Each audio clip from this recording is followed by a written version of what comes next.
Ayan, hello po mga ka-viewers. Welcome back ulit sa aking channel. So, yan mga ka-viewers, napakainit ng panahon mga ka-viewers. Oh. Napakainit. At yan, so sa araw na ito mga ka-viewers ay mayroon akong i-share sa inyo. Tungkol pa rin yan, no, sa aking solar panel. Yung nabili ko nung isang araw na ni-repair ko. So, yan po. Tungkol po dyan mga ka-viewers. At anong tawag dyan? Medyo mahina, alam niyo naman natin, pag ganyan kalaki na solar panel, siyempre 35 watts lang yan. So mahina siya mga ka-viewers. At yung amperahe niya ay hindi nga maabot ng mga 2 ampere lang yun eh. So mababa yung kanyang amperahe. So paano ba natin yan gagawin na pataasin yung kanyang ampere mga ka-viewers? Ayan. So, sa pamamagitan ng paglagay natin ng components. So, pero bago pa tayo dyan mag-start mga ka-viewers, ayan, i-share ko sa inyo na tungkol dyan sa solar na yan. So, ayan, sa mga baguhan pa lang dito sa aking YouTube channel, huwag niyo pong kalimutang mag-subscribe mga ka-viewers at paki-like yung ating video at i-share sa iba. Ayan, para makatulong din tayo sa mga gustong mag-DIY at sumubok na paano mag-DIY. Yan. So, nga pala, kunting palala lang mga kabisasa, yung video na i-share ko sa inyo ngayon ay para lang po to sa mga sa mga baguhan. Saka to? Saka lang nila.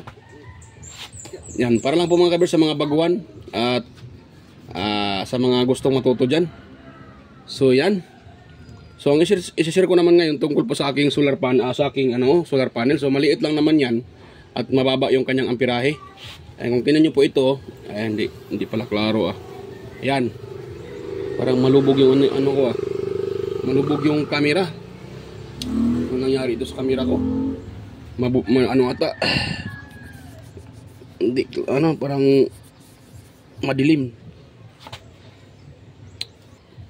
Ayan. So, dito tayo mga ka-viewers. Pasensya na po na i-post ko dahil yung aking chikiting ay mayroon lang So, ito mga ka-viewers, tingnan nyo ha. Pa tayo ng ang tawag dyan. Ito, aking tester para ipakita ko sa inyo na totoo talaga na mababa yung kanyang na-harvest na amperahe. 18 volts naman siya or 19, maabot ng 19. Pero yung ampere niya, siyempre mababa lang mo ng ampere niyan. So, hindi tayo mag-expect na mataas yung kanyang ampere dahil maliit lang yung ating solar panel. So, kung tingnan natin siya, yung kanyang output ay nasa Wait lang mga ka-viewers Yan, so pasensya na mga ka-viewers naipost ko uli dahil may customer na dumating at kinuha yung kanyang pinaparepair. So, ayan, balik tayo dito mga ka-viewers sa aking i-share sa inyo. So kung nakita nyo ito so pag itinitest natin ito ma-harvest tayo ng voltahe. Nga lang para sa akin medyo mababa din talaga yung kanyang amperahe. So nakakuha tayo ng 19 volts DC sa ating solar panel. Yan. So pag baka sabihin na hindi galing sa solar panel yan. Yan, solar yung galing mga kabisa, yan yung wire Yan, so nakita nyo 19 volts. Pag i-spark natin ito mga ka-viewers, siya. Hindi, wala tayong makakita na mayroon makakita na spark pag i-spark natin, pero mahina. Siyempre, 2 amperes lang. So, hindi nga masyadong kita sa camera yung camera ko hindi pa magpo-focus. Kagwang tong camera na to ay magpo-focus. Wala. Diba? Wala. So wala mga ka-viewers. So paano ba natin ito patataasin yung kanyang ampere? Yan. So sa pamamagitan ng paglagay ng mga ka-viewers, kapasitor. Itong ganitong klaseng kapasitor. So kapasitor to Yan yung ginagamit ko. Yun lang. 4,700 microfarad, 63 volts. Yan. So, kapasito po ito mga kabirsa. Yan. So, ito po yung ilalagay ko dyan. Yan. Medyo humina pa yung yung init. tabunan ng ano, tabunan ng dyan, ulap. So yan, ito ilagay natin, i-parallel natin yung positive sa positive. Yan, paglagay naman nito mga kabis, madali lang naman. Isunod lang sa polarity niya. So ito, di ba? Itong solar panel, itim, na itim.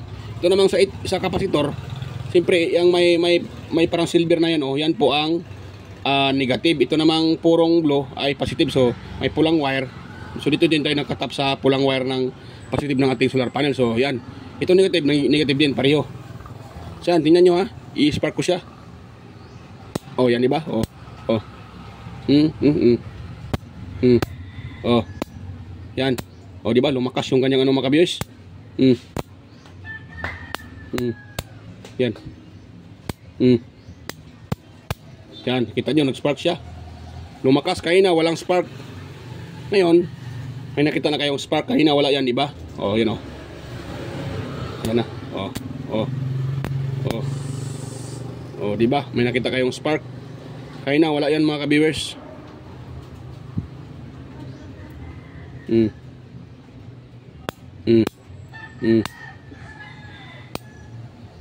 know? Yan. Yan, lumakas siya, mga ka-viewers. Pero, yung kanyang output ay the same pa rin. 18 to 19. Yan, no? Yan. Kuha muna ako ng ano, tester. O, 19. O, diba? The same pa rin yung output niya, mga ka-viewers. Hindi tumataas. O, diba? Hindi man tumataas yung output, pero tumaas yung kanyang current. Yan. O, yung ampere, mga ka-viewers. O, tumaas. Tumaas yan. Yan. So, yan sa mga ito mga kapatid, ito po ay sample lang po sa mga solar na mahina mag-charge or mahina yung kanyang output. Mataas yung voltahe pero mahina yung kanyang current or yung ampere niya. So, yun po nga gawin nyo. Magparallel lang kayo ng kapasitor na mataas yung, mas maganda kung mayroon kayong 10,000 microfarad na kapasitor or 8,000 ba. Maganda yun. Sa akin nga, ang gamit ko, ano lang to eh. Yan o. Oh, 4,700 microfarad. Yan, yung voltahe, walang problema yan. Sa voltahe naman talaga, dapat, kung solar yung gamit nyo, katulad ng solar ko, dapat meron kayong 25 volts pataas. Huwag kayong gagamit ng 25 volts pababa. Dahil sa mga solar, kadalasan, 18, 19, mayroon pang umabot pata 20. Yan, so 25 pwede na yan. Pataas mga kabers yung voltahe ng kapasitor, yung maximum niya. Katulad dito, nakalagay 63 volts, so dapat, ganito din. Yan, huwag lang kayong maglagay ng mababa pa sa 25. Dapat ka, mas mataas pa sa 25 eh. Yan.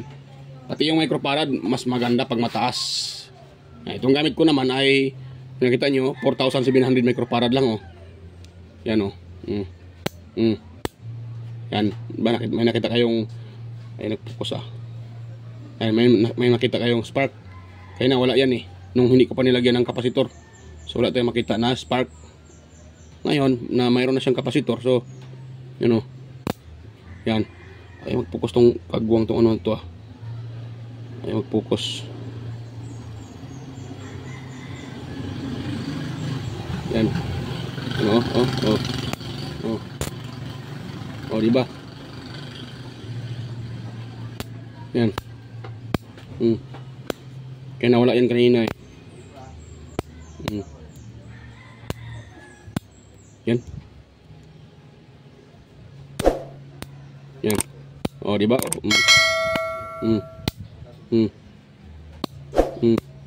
Pag tinatagal ko itong kapasitor, tingnan nyo ha. Ano mangyari dito? Wala nang spark to. Mahina na. Halos makita ko man pero mahina. Kung sa camera siguro halos hindi nyo na makita mga ka-viewers. Yan. Oh, tingnan nyo ha. Oh, wala nang kapasitor yan ha. Oh, tingnan nyo. Oh, wala. Mayroon kang kita pero mahina. Yan oh. Oh, wala kayong nakitang nag-spark na ano. Dito makikita ko siya medyo mahina lang talaga. Yan, dahil mahina naman talaga yung kanyang ano eh. Yan. So sa tulong ng kapasitor, ito. Nakita nyo? Oh, wala oh. Kahit anong short ko diyan, walang mag-spark. Hindi nakita. Nakita ko naman dito mahina. Yan. Pero pag andun yung kapasitor, yan, lalakas yan. Dito oh. Medyo kumilimlim nga, medyo ano eh. Tabunan yung araw. Pero steady pa rin yung kanyang lakas. pag maglagay kayo ng kapasitor mga ka-viewers. Hindi ko naman sinasabi na ito ang tama talaga, pero sa akin kasi ito po ay experiment lang po mga ka-viewers. Yan. Ayun. So yan oh. Di ba? Oh. Yan. Or kung wala kayong kapasitor, pwede din mga ka-viewers transformer. Yan, pakita ko sa inyo yung transformer ha. Mayroon akong transformer dito nga medyo malaki-laki yung transformer.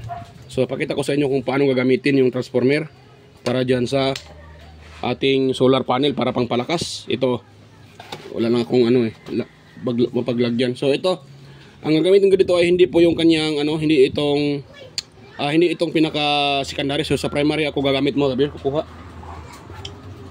Yan, so saan ko ba ito ilagay? Guwang na. Wala akong mapaglagyan mga ka-viewers. Dito na lang. Kunin ko muna itong aking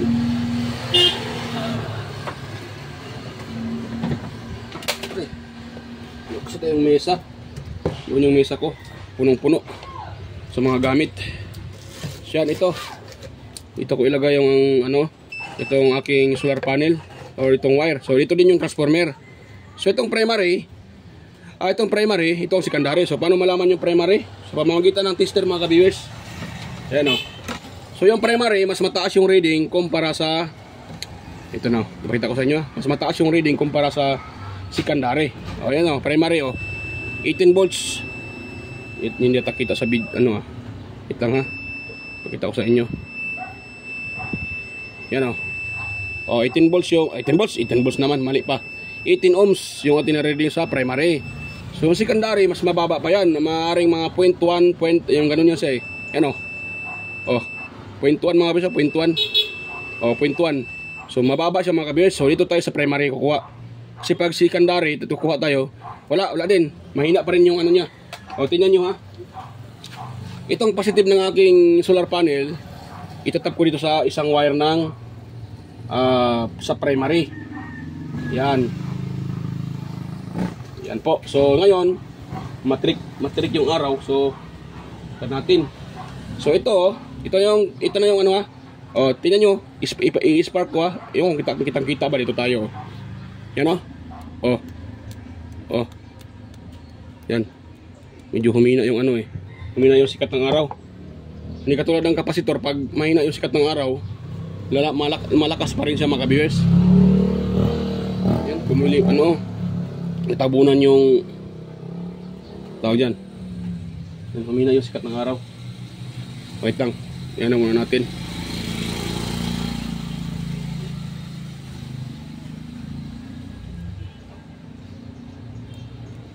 Yan o. So yan, pakita ko sa inyo ha. Yan o. Yan o.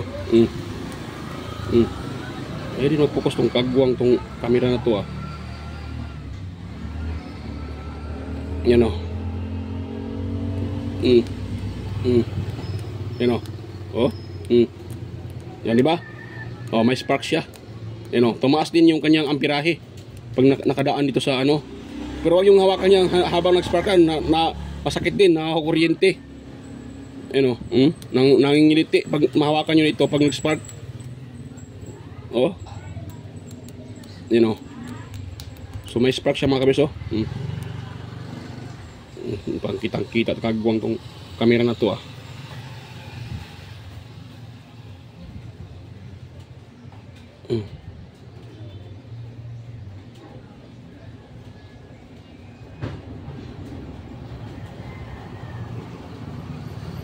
Yan. Yan o. Yan o, di ba? O, na-spark o. O, spark sa mga kabiyers. Yan, tumaas yung kanyang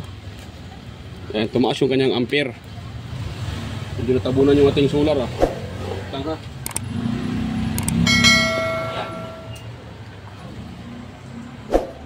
Ilagay ko na sa taas mga viewers. Dahil natabunan.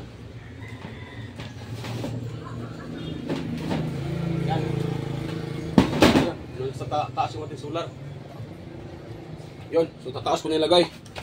Natabunan dito sa baba eh. Yun. Makikita nyo. Sa taas na yun mga viewers. Nilagay ko sa taas yung ating solar. Ito na yung wire nya. Yan kung nakita nyo. Yan o. Yan o. Oh, taas yung wire. Yan. So, nilagay ko sa taas dahil, yan o, wala nang init yun o. Patabunan. Ilagay ko naman doon sa may gitna, baka may dumaan na motor, patay yung solar ko. Maano yan, mabiak, madaganan ng ano.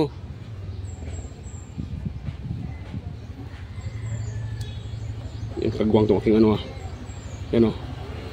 So, natin dito. O yan o. Yan. O, tumaas yung kanyang ampere. Tumaas siya. Lumakas yung kanyang spark. Mga ka-viewers.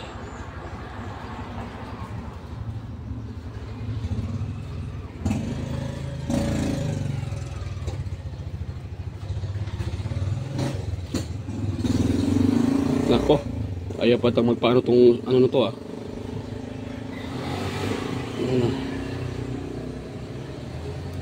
Yan. Yan, tumaas din yung kanyang ampere. Pero hindi katulad sa kapasitor ay malakas yung kanyang spark pag ano mo, maririnig mo talaga yung gumagano no. Tingnan nyo ha. Sana yung aking kapasitor. So ganun lang po ang technique mga ka-viewers. Pag yung solar medyo na mahina siya, so pwede nyo lagyan ng kapasitor. So sa akin, experiment lang din naman to. Hindi ko naman sinasabi na to talaga ay ano. So experiment lang, kaya nga DIY at experiment lang to sa akin. So makita nyo naman talaga na lumakas talaga siya. Oh, diba oh? Oh. Ay mag-focus ng kagwang ano to Ayaw mag-focus. Naku, itong camera na to hindi makisama sa cellphone na to.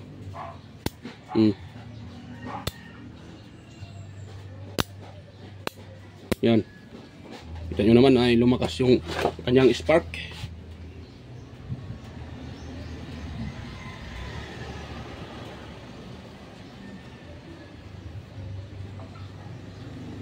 Yan.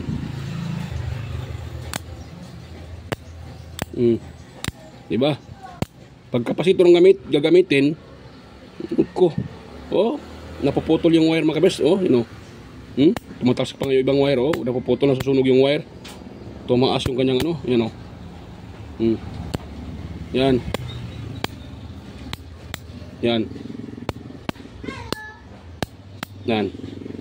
Kumpara sa walang kapasitor, mahina siya. Yan.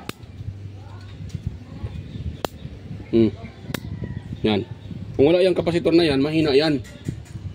So masabi natin na magiging siyang ano siya, fast charger. Pero yung kanyang voltage ay pareho pa rin. 19. Oh, ito wala nang kapasitor oh. Oh. Kahit anong specs, kahit anong swipe ko diyan oh. Oh, wala kayong nakikita diyan na nag-spark, lumalagitik, wala. Wala oh. Meron makita ko ito mayroon pero mahina. Dahil nga yung ating solar panel ay running 2 ampere lang. Yan. Pero pag nakalagay itong kapasitor, lumakas siya. Yung nga sinasabi ko na malaking tulong talaga din yung kapasitor. Lalo na pag mataas yung microfarad, ay nako, madaling kung gagamitin nyo ito sa electric fan, kahit bababa, tataas yung init, hindi maramdaman ng electric fan. Yung ginagamit kong electric fan, sa loob eh. Yan, hindi ko nadala dito, pag sample sana yun eh. Pag mayroon tong kapasitor, maganda yon. Kahit mo humina man yung init, pero yung binibigay niya sa ano para sa ating electric fan ko na DC ay steady dahil mayroon itong kapasitor. Lalo na pag mas mataas pa to, maganda mga viewers. Oh, yan oh. Yan oh.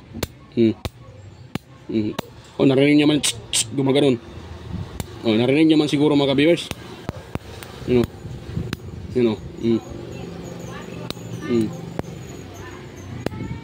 Yan, lumakas siya. Kaya sa mga gusto mag-DIY dyan, yan, pwede nyo po itong gayahin itong ginagawa ko mga kabis. Kung gusto nyo lang, sa mga gusto lang, yan o, para lumakas. Yan. Pero pag yung inyong solar panel ay nasa mga 500 watts, 200 watts, 100 ay mataas na yun mga ka-viewers. Malakas na din yun.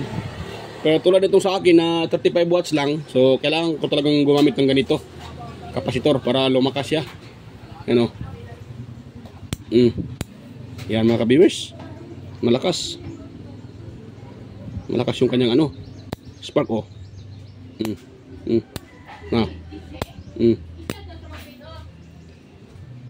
Yan. Okay. Parang nagwi-welding ah.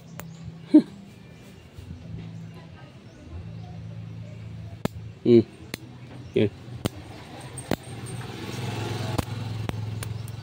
Yan.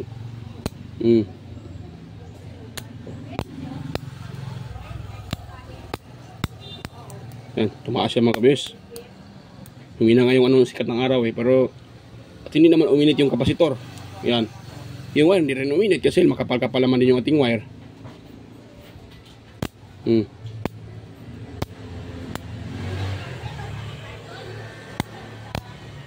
Yan.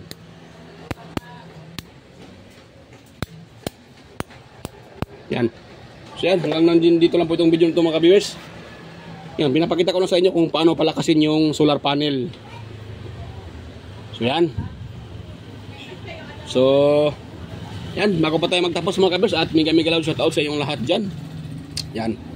Mega love shoutout sa lahat ng mga sumusuporta sa aking channel, lalo na sa mga palaging nagko-comment, sa mga kadikit ko dyan. Mega love shoutout po sa inyong lahat. At hindi ko na kayo isa-isahin, alam nyo na po kung sino kayo. So next na lang tayo mag-shoutout mga ka-viewers. Ayan po. So yan, bago pa ako magtapos mga ka-viewers, so sana po huwag yung kalimutang i-share. Kung mayroon kayong kunting natutunan sa sinishare ko ngayon, huwag yung kalimutang i-bahagi din sa iba. Ayan, para marami din tayong matulungan kahit sa simpleng paraan. Ayan, makakatulong tayo mga ka-viewers kahit sa simpleng paraan. So huwag nyo kalimutang i-share din yan, yung ating video. At higit sa lahat, huwag nyo rin kalimutang mag-subscribe mga ka-viewers ha. Yan. Yan. So huwag nyo kalimutang mag-subscribe sa aking channel. So yan, bye bye mga ka-viewers at kita-kita tayo ulit sa aking next na mga upload. So yan, bye bye.